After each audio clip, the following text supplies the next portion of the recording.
الحمدللہ رب العالمین والصلاة والسلام علی سید المرسلین اما بعد فاعوذ باللہ من الشیطان الرجیم بسم اللہ الرحمن الرحیم۔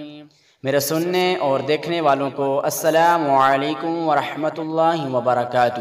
میں امید کرتا ہوں کہ اللہ تبارک و تعالیٰ کے فضل و کرم سے آپ ٹھیک ٹھاک ہوں گے، اور میری دعا ہے کہ اللہ تعالیٰ آپ کو ٹھیک ٹھاک رکھے۔ آج اس ویڈیو کا موضوع ہے چھینکنے کے آداب۔ جب چھینک آئے تو کیا کہنا چاہیے؟ چھینک کے آداب سننے سے پہلے آپ تمام دوستوں سے گزارش ہے کہ جنہوں نے ابھی تک میرا چینل سبسکرائب نہیں کیا وہ لرن اسلام چینل کو سبسکرائب کر لیں اور بیل آئیکن کو دبا دیں۔ جزاک اللہ خیرہ۔ چھینک کے آداب آئیے سنتے ہیں۔ جب چھینک آئے تو سر جھکا کر منہ چھپا لیجئے اور آواز ہلکی رکھیے۔ چھینک آنے پر اللہ تعالیٰ کا شکریہ ادا کرتے ہوئے بلند آواز سے الحمدللہ یعنی تمام تعریفیں اللہ تعالیٰ کے لیے ہیں کہیے۔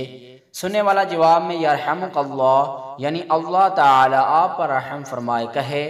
پھر چھینکنے والا یغفر اللہ لنا ولکم کہے، یعنی اللہ تعالی ہماری اور آپ کی مغفرت فرمائے۔ سننے والے کو چاہیے کہ آمین کہہ لے۔